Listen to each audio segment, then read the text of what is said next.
কারণ সাদিয়া তোর বোন। আমার জীবনটা শেষ করে শান্তি হয়নি। আমি কারোর জীবন নষ্ট করি নাকি গড়ে তুলি সেটাই তো দেখবি। সাদিয়া আপনাকে বিয়ে করতে চায় না। ওর মতামত জানতে চেয়েছে কে? জোর করে বিয়ে করবেন? না, ওর মন জয় করেই করব। যাই হোক, তুই এখন আজাইরা প্যাচাল বাদ দিয়ে এখান থেকে যা, ঘুম পাচ্ছে আমার। আদিবা কথা না বাড়িয়ে বের হয়ে আসতে চাইল, সাথে সাথে আদি হাত টেনে ধরল। জামা চেঞ্জ করে যা, এভাবে গেলে সবাই ভাববে সাদিয়াকে বিয়ে করতে চেয়ে তোর সাথে বাসর করে ফেলেছি। আদিবার কেন যেন ভালো লাগছে না, তাই কথা বাড়াতে ইচ্ছে করছে না। সে বিছানায় তাকিয়ে দেখল আদি আগেই জামা এনে রেখেছে। জামাটা হাতে নিয়ে সে ওয়াশরুমে চলে গেল। আদিও বিছানায় শুয়ে পড়ল। আদিবা চেঞ্জ করে এসে দেখল আদিত্য ঘুমের রাজ্যে পাড়ি দিয়েছে। সেও ধীর পায়ে বাইরে আসলো। রান্নাঘরে যেতে দেখল রান্নাঘরে মা কাকিমণি দুজনেই আছে। তাদের রান্নাঘরে দেখে বেশ অবাক হলো আদিবা, কারণ সকালের খাবার সবসময় আদিবা করে। আদিবা এগিয়ে গিয়ে রাগ নিয়ে অথচ শান্ত গলায় বলল, হঠাৎ রান্না করছো? আদিবার মা বললেন, আজ থেকে আমিই রান্না করব, তোর করতে হবে না। আদিবা তাচ্ছিল্যের হাসি হেসে আটার প্যাকেট নিতে নিতে বলল, হঠাৎ? আদিবা, তুই সব সময় এত হেয়ালি করিস কেন? হেয়ালি কথাই করলাম, এতদিন ধরে আমি রান্না করি, আজ হঠাৎ নিয়ম বদলালো তাই অবাক হয়েছি। সে যাই হোক, শুনলাম সাদিয়ার বিয়ে। না মানে আদি বলছিল তাই রাজি হয়েছ, তাই বলতে চাইছ? আদি এতদিন তোকে পছন্দ করত, এখন আর করে না, তাই সাদিয়াকে বিয়ে করতে চায়। জেদে বিয়ে করতে চাইছে আর তোমরাও রাজি হয়ে গেলে? আদিবার কথা শেষ হওয়ার আগেই আদির মা এগিয়ে বললেন, এ বাড়িতে আদির কথাই শেষ কথা। ও যদি সাদিয়াকে বিয়ে করতে চায় তোর অসুবিধা কোথায়? আদি কি ছেলে হিসেবে খারাপ? আদিবা উত্তর দিল না।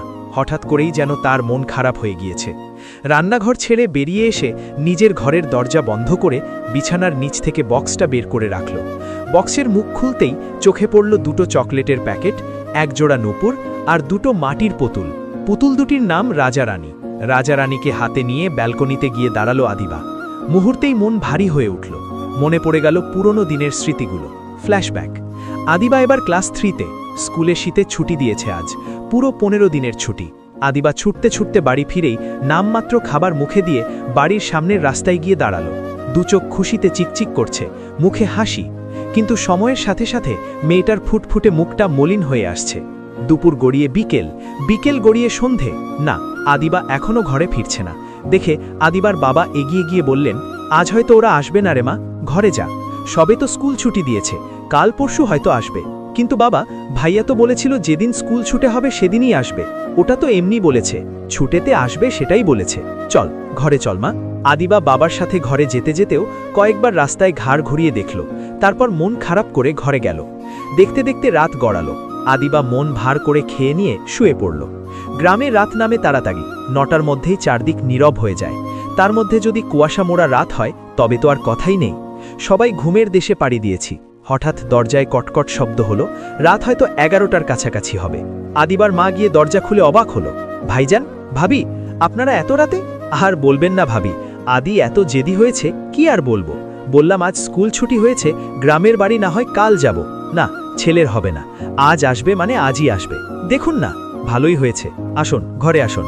সবার সাথে আদিও ঘরে ঢুকলো, কিন্তু যে মাঝ ঘরে না দাঁড়িয়ে এক দৌড়ে ভিতরের ঘরে গিয়ে ঘুমন্ত আদিবার ঘরে বসল। তারপর ব্যাগ থেকে এক একে জিনিস বের করছে। গোটা 5 চকলেট, 2টা মাটির পুতুল আর একজোড়া নূপুর আর একটা ম্যাজিক শিখার বই বের করে পাশে রেখে আদিকে ডাকলো। আদিবা ঘুম থেকে উঠে বিষয়টা টাহর করতে পারল না, কিন্তু পরক্ষণেই আদিকে দেখে জড়িয়ে ধরল। আদিও ধরেছে। ভাইয়া, তুমি এসেছো? আমি জানতাম তুমি আসবে। বাবা শুধু শুধু বলো তুমি নাকি আসবে না। কেন আসবো না? আমি আমার পরীটাকে কথা দিয়েছি না? আমি আজ না আসলে পরীটা রাগ করবে না বুঝি?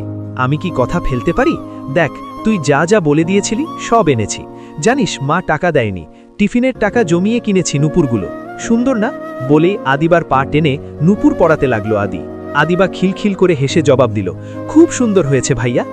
আদিবার মাথায় হাত বুলিয়ে বলল, আমি তোকে সব সময় এমন হাসি খুশি দেখতে চাই। আমি তোর সব কথা রাখবো আদিবা, তুই শুধু এই হাসিটুকু আমায় উপহার দিস। আমি তোমার সব কথা রাখবো ভাইয়া, অনেক ভালোবাসবো তোমায়। কখনো ছেড়ে যাবি না তো? কোনোদিনও না। কথা দাও তুমিও যাবে না। দিলাম, কথা যাব না। সারা জীবন তোকে আগলে রাখবো। কথাগুলো মনে পড়তে চোখ ভিজে গেল আদিবার। আমি তো আমার কথা রেখেছি ভাইয়া। এত মার অপমান অসম্মানের পরেও তোমায় ভুলিনি। তাহলে তুমি কেন তোমার কথা রাখলে না? কেন ছেড়ে চলে গেলে? কেন তুমি থেকে আপনি হয়ে উঠলে? আজ তোমার এতই জেদ, তুমি সাদিয়াকে বিয়ে করতে বলতে পারলে? এমন তো হওয়ার কথা ছিল না। তুমি বলেছিলে সারা জীবন আমার সাথে থাকবে, সারা জীবন তোমার হয়ে থাকবো বলেই স্কুলের গণ্ডি পেরিয়ে কলেজে পা রাখিনি। যদি কেউ পরীর দিকে নজর দেয়, কোনো আত্মীয়ের সামনে যায়নি, যদি বিয়ের প্রস্তাব দেয়, আমি তো আমার সব কথা রেখেছি। তুমি কি করে তোমার পরীকে ভুলে গেলে? তোমার কি একবারও পরীটার মনে পড়ে না? আজ তোমায় ভালোবাসি বলতেও আমার বুক কাঁপে। কি করে এত বদলে গেলে? আমি যে আমার সেই পরীটাকে আজও ভুলতে পারিনি। এত কিছুর পরেও মন থেকে আদির নামটা মুছতে পারিনি। তুমি কি আমায় কোনো দিনই বুঝবে না? তোমার রাগ আর জেদ নিয়েই থাকবে? তোমার পরীর কাছে আর কখনো ফিরবে না? আনুমানিক 10টায় ঘুম ভাঙল আদির। নিচে নেমেই সে আদিবার খোঁজ করছে, কিন্তু আদিবার খোঁজ নেই। মা, আদিবা কোথায়? আদির প্রশ্নে মা কিছুটা বিরক্তি নিয়েই জবাব দিল, আদিবা কোথায় সেটা জেনে তোর কাজ কি? তুই না সাদিয়াকে বিয়ে করবি? তো সাদিয়াকে বিয়ে করলে আদিবার খোঁজ করা যাবে না? আচ্ছা আদি, তুই কি বুঝতে পারছিস না তুই অস্বাভাবিক আচরণ করছিস? তোর বাবাই নিয়ে মন খারাপ করেছেন, বলছেন তার ভাইয়ের শেষ আমানত সে রক্ষা করতে পারছে না। তো আমি বাঘ দেখি ভাল্লুক যে আব্বুর ভাইয়ের আমানতকে গিলে ফেলছি? তুই আদিবার সাথে এমন কেন করছিস? আমি আবার কি করলাম? আদিবা আমার হবুশালী, আমি ওর খোঁজ করতে পারবো না? তোর সাথে কথা বলে আসলে লাভ নেই। ঠিক বলেছ, এই একটা বিষয় ছাড়া আমার সাথে সব বিষয়ে কথা বলা যাবে, শুধু আদিবার ব্যাপারেই বলা যাবে না। যাই হোক, এতই যখন আপত্তি তখন সাদিয়াকে বলো আমাকে 1 কাপ কফি বানিয়ে দিতে। আদির মা আর জবাব দিলেন না, গিয়ে সাদিয়াকে বললেন কফি বানিয়ে দিতে। সাদিয়া কফি করে এনে আদিকে দিচ্ছে, এর মধ্যে আদিবা চোখে মুখে পানি দিয়ে নিচে নেমে আসলো। আদি আর সাদিয়াকে একসাথে দেখে একটু থমকে দাঁড়ালো আদিবা। মনটা কি আরও একটু খারাপ হলো? হবে হয়তো, কিন্তু এই মন খারাপ অন্যদের সামনে প্রকাশ করা যাবে না ভেবেই পাশ কাটিয়ে রান্নাঘরের দিকে চাইল আদিবা। সাথে সাথে আদি বলে উঠল, সাদিয়া, সবাইকে একটু ডেকে আনতো, সবার সাথে আমার কিছু কথা আছে, বাবাকেও আসতে বলবি। আদির কথা শুনে সাদিয়া চলে গেলেও আদিবা থেমে ভ্রু কুঁচকে তাকালো। কিছু বলবেন ম্যাডাম? আদিবা এগিয়ে আসলো। আবার কি গণ্ডগোল পাকাতে চাইছেন? আদিবার প্রশ্নের জবাব দিল না, হা হা করে হেসে উঠল। আদিবা বুঝল আদির সাথে কথা বলে নিজের মেজাজ খারাপ করার মানে হয় না, তাই রান্নাঘরে চলে গেল। পরক্ষণেই বসার ঘরে তার ডাঁচ পড়ল। এসে দেখল বাসার সবাই এসে জমা হয়েছে। আদিবা আসতেই আদি বলল, বসেন ম্যাডাম, এই আলোচনায় আপনার থাকা আবশ্যক, বলে আদিবাকে বসার জন্য ইশারা করল। আদিবাও বসল। কয়েকটা গুরুত্বপূর্ণ কথা বলার জন্য সবাইকে ডেকেছি। জানি আমার সিদ্ধান্ত নিয়ে সবার মাঝেই কিছু সমস্যা আছে, আমি সেগুলো ক্লিয়ার করতে চাই। আসলে যেভাবেই হোক আমি অস্ট্রেলিয়ার সিটিজেন হওয়ার সুযোগ পেয়েছি, এখন আমি যাকে বিয়ে করব সেও এই সুযোগটা পাবে। তাই আমি চাচ্ছিলাম আমার পরিবারের কেউ এই সুযোগটা পাক। সাদিয়া যেহেতু আমাদের বাসায় বড় হয়েছে আর কাকিয়ারও ইচ্ছে ছিল তার মেয়েরা নিজের পায়ে দাঁড়াক, তাই আমি সাদিয়াকে বিয়ের প্রস্তাব দিয়েছি। এদেশে থেকে চাকরি পাওয়াটা এতটা সহজ না, তাছাড়া বাবার বয়স হয়েছে, বাবার পক্ষে সংসার চালানো সম্ভব না। আমি একা নিজের পরিবারের দায়িত্ব নিব নাকি বাবা মায়ের, নাকি কাকিয়াদের? এমন তো হতে পারে আমার বউ সবার সাথে মিশে থাকাটা পছন্দ করলো না, তখন কি হবে? আমি শুধু চাই সবাই সবসময় ভালো থাকুক। আমি যেহেতু বিদেশে থাকি, বিয়ের পর সাদিয়াও সেখানে চলে যাবে, আমি ওকে চাকরি করার সুযোগ দিব, ও নিজের পায়ে দাঁড়িয়ে নিজের পরিবারের খেয়াল রাখতে পারবে। আমি জানি কাকিয়াও হয়তো এমনটাই চায়।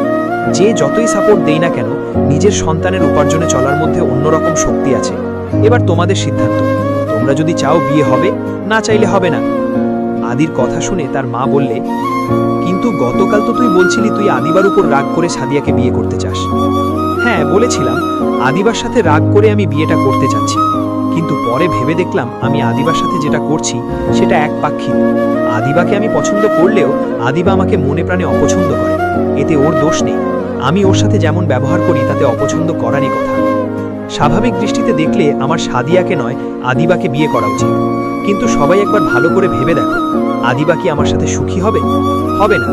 যে হিসেব 9তে মেলেনি সেটা 90তেও মিলবে না। আমাদের মাঝে কখনই সুসম্পর্ক ছিল না, সবসময় ঝগড়া মারামারি সম্পর্ক ছিল। আমি যা যা করেছি তার জন্য আদিবা আমাকে মনে প্রাণে অপছন্দ করে। দোষটা আমার হলেও বিয়ের মতো সম্পর্কে দুজনের মত থাকা দরকার, আমাদের ক্ষেত্রে সেটা নেই। তাছাড়া আদিবা আমার চেয়ে মাত্র 1 বছরের ছোট, তাই দুজনের মেন্টালিটি একই রকম, কেউ কারো জন্য স্যাক্রিফাইস করতে পারি না। অন্যদিকে সাদিয়ার সাথে আমার বয়সের গ্যাপ স্ট্যান্ডার্ড মানে, তাই আমাদের বন্ডিংটা ভালো হবে আমার মনে হয়। তাছাড়া আদিবা পড়াশোনা করেনি, ও বিদেশে গেলেই বা কি হবে? ওর পক্ষে নিজের পায়ে দাঁড়ানো সম্ভব? চলবে, পরবর্তী পার্ট কমেন্টে দেওয়া আছে, অবশ্যই দেখে আসবেন। ধন্যবাদ।